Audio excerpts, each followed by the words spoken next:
거미가 곤충학자들 이야기하는 거 보니까요, 거미가 파리나 이렇게 잡아먹을 수 있는 곤충들이 제일 많이 출몰하는 지역이 어딘지 이렇게 숨어서 보면서 아주 정확하게 그거를 파악을 한대요. 이제 그리고 그 자리에 가서 그물을 치는데 제일 먼저 이렇게 밖에 테두리 그물을 이렇게 치고요, 이제 위에 올라가서 줄을 이렇게 늘어뜨리면서 아래를 치고요, 그 다음에 옆에 가서 또 이렇게 내려치고 옆으로 치고 이제 이래서 그물을 만든대요. 근데 그 곤충학자 얘기들 들어보면 이렇게 삥 둘러치는 처음에 둘러치는 그 그물 치는 걸 너무 정성을 들인다는 거죠. 그게 자기 배에서 뽑아내는 줄인데도 약한 줄일 때가 있대요. 그러면 과감하게 쳤다가도 그거를 끊어버린대요. 그리고 그걸 무시하고 다시 친대요.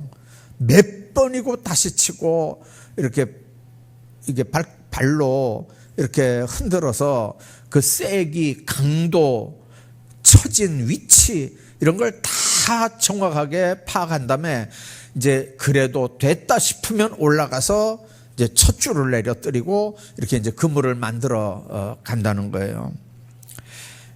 약하다 싶으면, 잘못 쳤다 싶으면 몇 차례 그 줄을 걷어내고 반복해서 이제 가장 질기고 강한 첫 줄로 그 테두리를 완성한다 그러거든요. 그 다음에 치는 건 쉽대요. 노자가 도덕경에서 그런 얘기 했거든요. 천리 먼 길도 발 밑에 한 발자국부터 시작한다. 그걸 우리가 백리길도 한 발짝부터 이렇게 이제 우리가 쉽게 얘기합니다만 원래 그렇습니다. 천리의 먼 길도 발 밑에 한 발자국부터 시작한다는 거죠. 첫 발이 어디로 향하느냐? 0시 예배 안 드리고 동해 해 뜨는 데 갔던 사람은 1년 내내 해만 쳐다보고 다닐 거예요. 첫 인생 계획을 어떻게 구상하느냐? 하나님 앞에 하루가 시작되고 1년이 시작될 때 첫 말을 어떻게 뱉어내면서 살아가느냐? 사람들에게 첫인상을 어떻게 심어주느냐에 따라서 그 이후의 삶이 달라지고 삶이 좌우가 된다 그러잖아요. 한 해의 시작은 첫날 첫 시간이고 긴 인생의 처음은 아침부터라고 그럽니다. 미국의 하버드 대학의 심리학 교수였던 하비 콕스가 했던 얘기 가운데 이런 얘기가 있습니다. 앞으로 다가올 미래를 예언하면서 3가지 예언을 했는데요, 지금 그게 다 현실로 돼 있습니다. 앞으로 다가올 시대는 정보화 시대가 되고 복제인간의 시대가 되고 핵무기 대결의 시대가 된다는 거예요. 복제인간 안 하는 것 같죠? 소리 소문 없이 비밀로 다 인간 복제가 시작이 됩니다. 귀가 고장이 나면요, 이렇게 다른 돼지에게 사람 귀를 이식해서 돼지가 사람 귀를 가지고 이렇게 커요.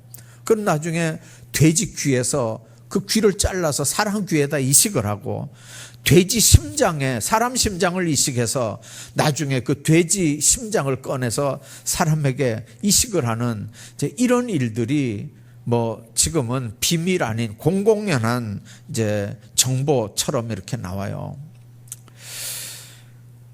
핵무기 대결의 시대, 이거 옛날부터 있어 왔던 일입니다만은 전 세계는 지금 너무 빠르게 변화 있고요.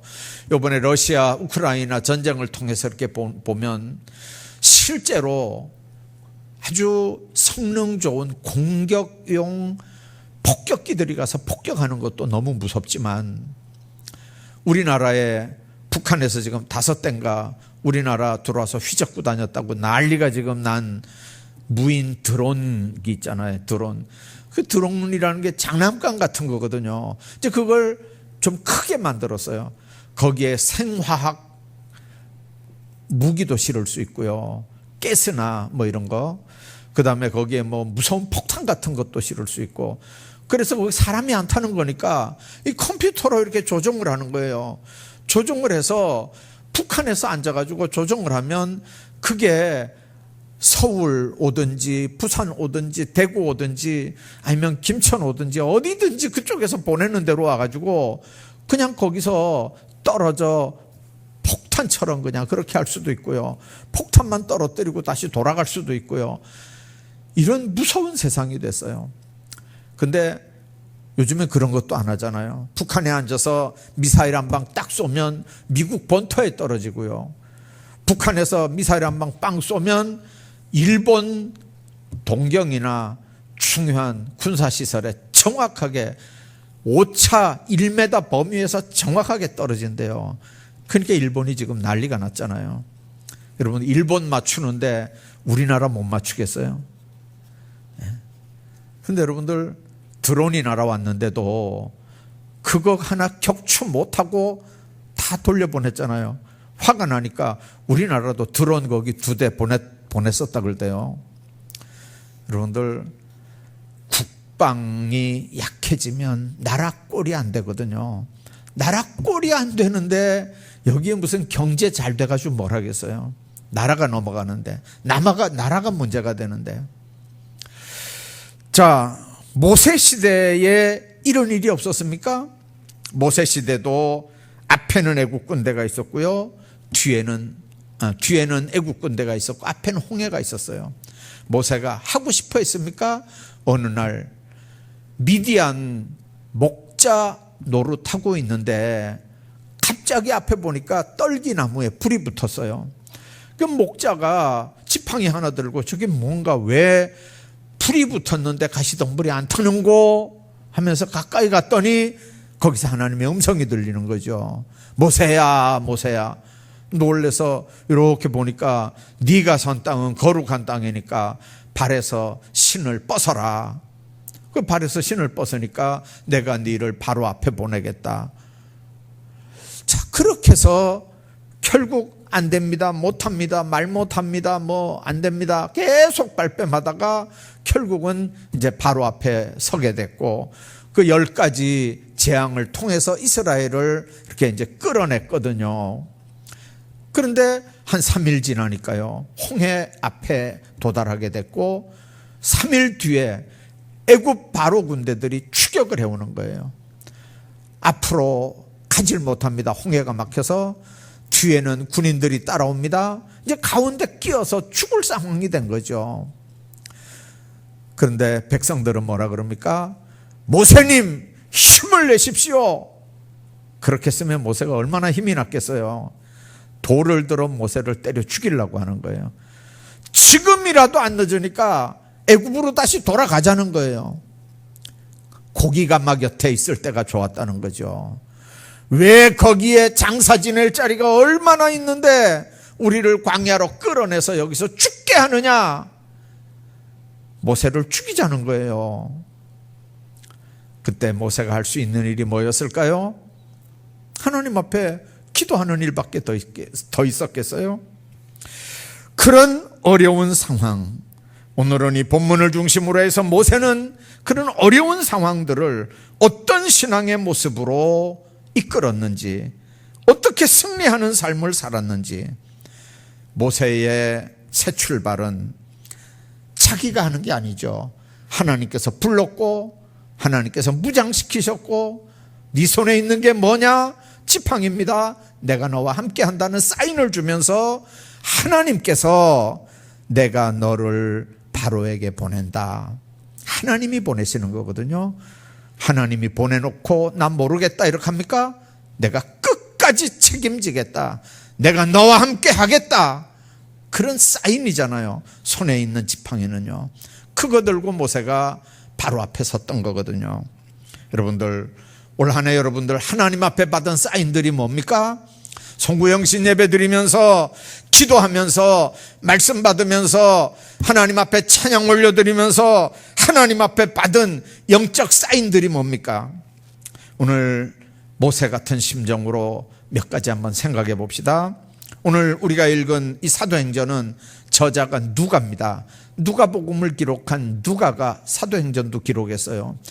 이 사도행전을 기록하면서 누가는 옛날 모세의 사역, 모세에 관한 내용들을 그대로 오늘 인용을 하는 거예요. 모세가 어떤 상황에서 바로 앞에 섰으며, 바로 앞에서 어떻게 이스라엘을 끌어냈으며, 끌어낸 이스라엘 백성들을 어떻게 광야까지, 이 가나안까지 인도했는지에 대한 얘기들을 이 사도행전 7장에 일목요연하게 쭉 설명을 합니다. 자, 그러면서 이 사도행전에서 하나님께서 원하는 이 축복의 말씀들, 이 말씀들을 지금 그대로 설명을 하는 거거든요. 이게 스데반의 설교예요. 스데반의 설교를 그대로 지금 옮겨 놓는 거예요, 누가가요. 오늘 이 말씀들 가운데서 몇 가지 생각합시다. 23절에 있는 말씀 보니까 그랬어요. 나이가 40이 되매 그 형제 이스라엘 자손을 돌볼 생각이 나더라는 거예요. 예. 자, 그전에는 그런 생각 안 났죠.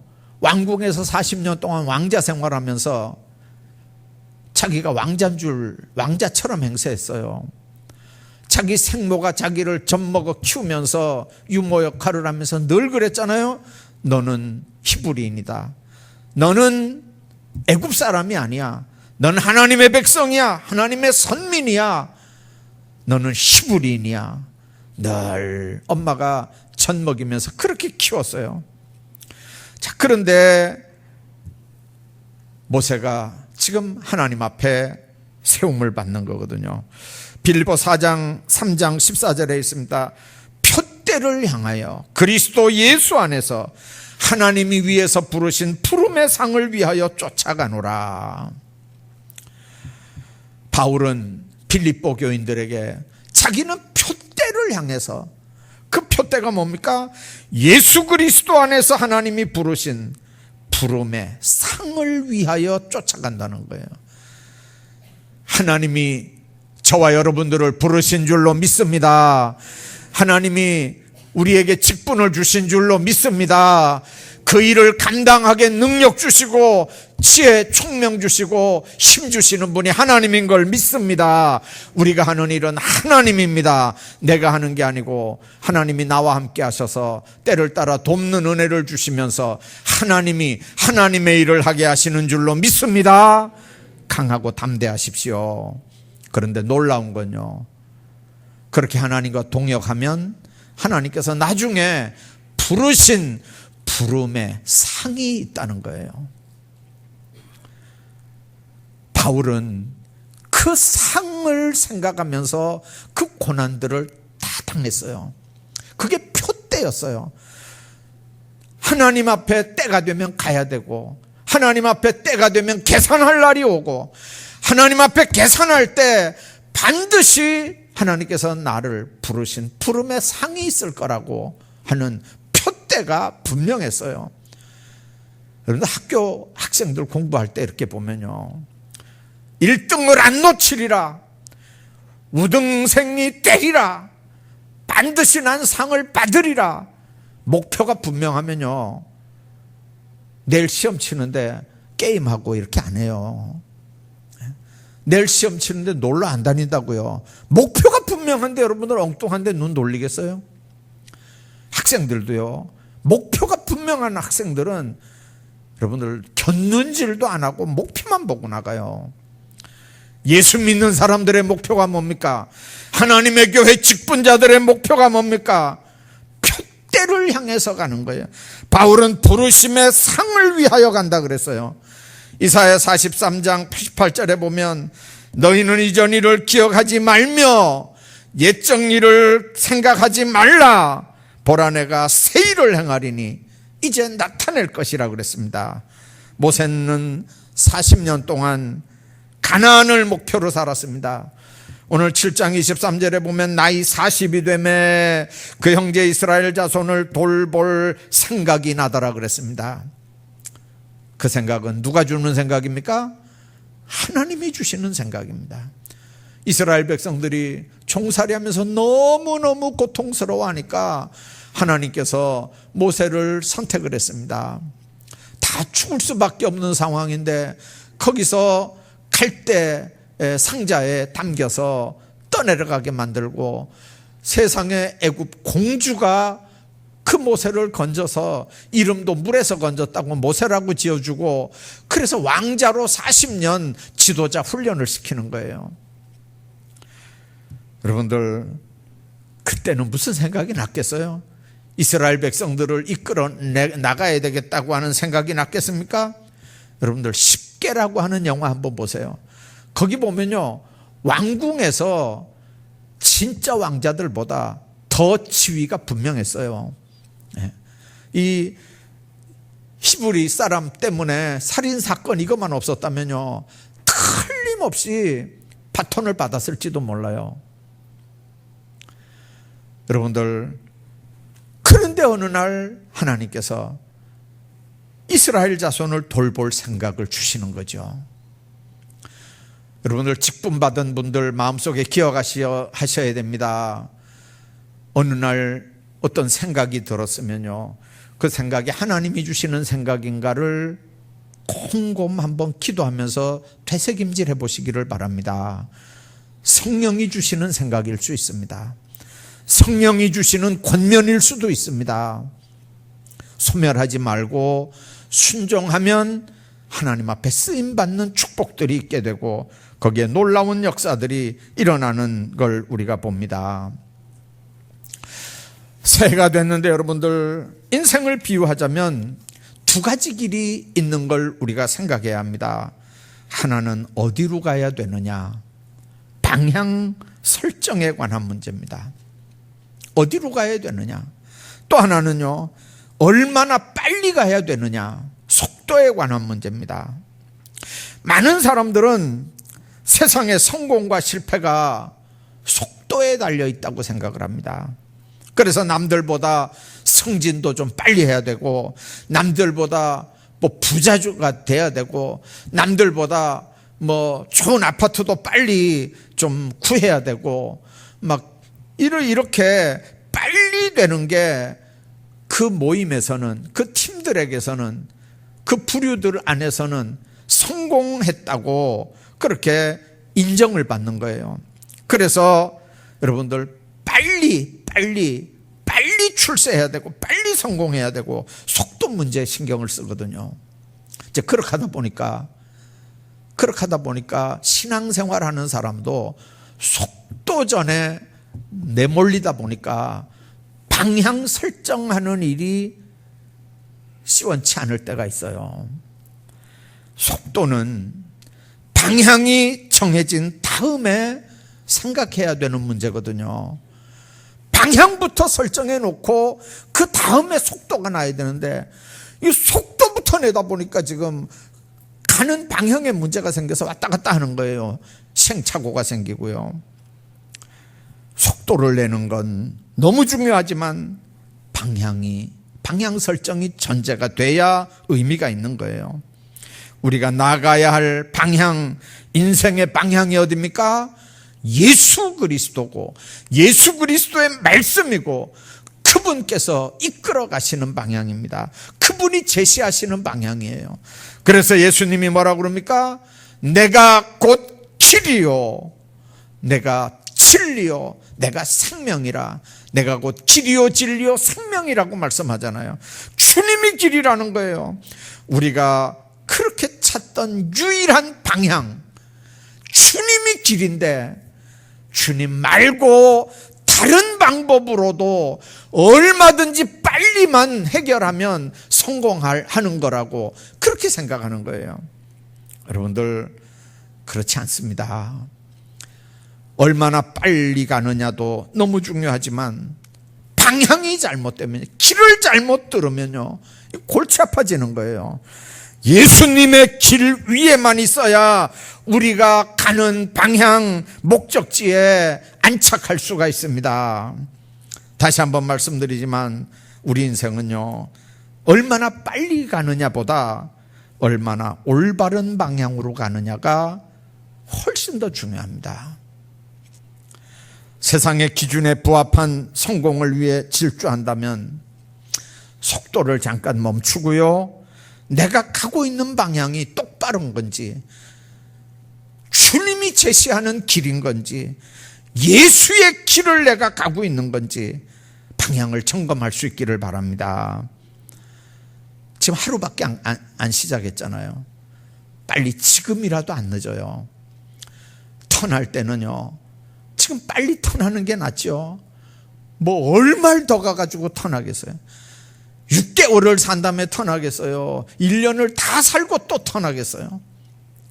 내 삶의 우선순위가 예수님으로 설정되어 있다면 그 사람의 인생은 예수님의 평가에서 축복의 선택입니다. 사람들이 뭐라고 해도 그런 선택, 여러분들 예수님으로 내 삶의 우선순위가 결정되어 있다면 뭐 돈 많고 적고 세상 사람들이 뭐라고 하건 말건 여러분들 그 인생은 복된 인생이고요. 그런데 예수님의 길 아닌 다른 길로 내가 가고 있어서 세상 사람들이 와 하고 박수 친다고, 여러분들 그게 성공의 길이 아닙니다. 나중에 어떻게 돌아오려고요? 나중에 어떻게 회복하려고요? 가면 갈수록 멀어지는 건데요. 그러므로 속도보다는 방향 되신 예수님을 우선하는 지혜로운 하나님의 사람들 되시기를 주의 이름으로 축복합니다. 예수님을 표대로 삼고 살아가야 합니다. 뿐만 아니라 살아갈 때 여러분들 가시나무를 잘 이겨내셔야 합니다. 자, 사도행전 7장 30절에도 보면 40년이 참에 천사가 시내산 광야 가시떨기 불꽃 가운데 그에게 보였다고 그랬어요. 모세도 그 가시나무 불꽃에서 예수님을 제대로 만나는 역사가 있었어요. 바울도 고린도후서 12장 7절에 보니까 내 육체의 가시 곧 사탄의 사자를 주셨는데 이는 나를 쳐서 너무 자만하지 않게 하려고 했다 그랬어요. 바울에게도 육체의 가시가 있었어요. 신학자들은 그게 안질이니 뭐 간질이니 뭐 여러 가지 사역하는데 그 사람을 괴롭히는 교회 안에 있는 골치 아픈 사람들이니 여러 가지로 신학자들은 얘기합니다만, 그게 뭐가 됐든지 아무튼 바울도 가시가 있었고요, 예수님의 사역도 가시가 있었어요. 이스라엘 백성들도 가시가 있었어요. 늘 나무에는 나무태가 있습니다. 우리 인생들도 살아온 만큼의 아픔과 상처들이 있습니다. 우리가 볼 때는, 겉으로 볼 때는 마냥 행복해 보이지만, 그러나 그 내면을 들여다보면 다 나이테들이 있어요. 네. 그 사람에게도 지우개가 있다면 지워버리고 싶은 그런 과거가 반드시 있습니다. 금세기 초 존경과 사랑을 받던 토스카닌이라고 하는 명치위자가 있었습니다. 원래 이 사람이 첼로 연주자입니다. 근데 눈이 너무 안 좋아요. 아주 심한 근시입니다. 그러니까 연주할 때는 사실은 악보를 다 못 암기를 해도 이게 슬쩍슬쩍 이렇게 보면서 하잖아요. 이게 차트를 넘기면서 이렇게 피스를 넘기면서 연주를 하잖아요. 근데 이 사람은 너무 근시니까 앞에 있거나 없거나 마찬가지예요. 그러니까 이 사람은 곡 하나 받으면요, 아주 그걸 암기를 하는 거예요. 자기 것만 암기하는 거 아니고 첼로니까 그 악보 전체를 암기하는 거예요. 그러니까 얼마나 고생스러웠겠어요. 근데 어느 날 그 치휘자가 갑자기 요즘 같으면 무슨 심한 코로나 같은 게 이런 게 걸려가지고 그 치휘를 못하는 상황이 됐고요. 시작은 해야 되는데 치휘를 못하니까 누군가 대타로 지휘자를 세워야 되는 상황이 됐는데, 그 악단에서 공통적으로 나오는 얘기가 뭐냐면, 이 악보를 제일 잘 알고 있는 사람이 바로 이 토스카닌이라는 거예요. 다른 사람들은 자기 거밖에 모르는데 이 사람은 첼로 연주자지만 눈이 안 보이니까 전체 악보를 다 암기를 하는 거예요. 그러니까 이 사람이 발탁이 됐어요. 그리고 그 첫 연주에 정말 세상 말로 히트를 친 거예요. 첼로 연주자에서 그때부터 지휘자로 나서게 된 거고요. 여러분들, 그 사람은 안 보이는 사람이니까 잘 어떤 악보를 받아도 지휘자가 전 악보를 다 암기를 하면서 지휘를 하니까요, 얼마나 멋있게 지휘를 했겠어요. 그래서 세계적인 지휘자가 되는 겁니다. 우리는 토스카니니 그 명지휘자 그렇게만 생각하지만 그 사람 아픔이 있었다니까요. 그 아픔 없었으면 어떻게 악보를 암기할 수 있었고요. 예. 왜 그 악보를 암기하지 않았다면 어떻게 지휘자의 발탁이 돼서 지휘자의 길을 갈 수 있었을까요? 사람이 고통을 당한다는 건 괴롭고 어려운 일이에요. 그러나 분명하게 우리가 기억해야 되는 건 그 고통은 더 큰 능력을 담을 수 있는 그릇이 된다고 하는 사실을 우리가 기억을 해야 됩니다. 너희 상처를 별로 만들라는 서양 속담이 있습니다. 영어로 보면 상처와 별은 스페링 하나 차이예요. 스카와 스타의 차이거든요. 중간에 SC하고 ST고 C하고 T하고 차이예요. 아름다운 진주는 조개의 상처가 생기면서 그 상처와 씨름하는 과정에서 영롱한 진주가 만들어지는 거거든요. 상처 없이 영롱한 빛을 발하는 아름다운 진주는 만들어지지 않아요. 상처는 상처만 볼 때는 힘든 거예요. 아픈 거예요. 고통스러운 거예요. 그러나 그 상처에 대한 반응에 따라서 아름다운 진주가 만들어지는 것처럼 우리 인생도 마찬가지입니다. 어렵고 힘든 고난의 길, 고통의 길이 있지만 그 고난의 길을 하나님의 손에 붙잡혀서 하나님과 동행하는 인생을 산다면 정말 하나님 앞에 복되고 복된 삶을 살아갈 수 있는 줄로 믿습니다.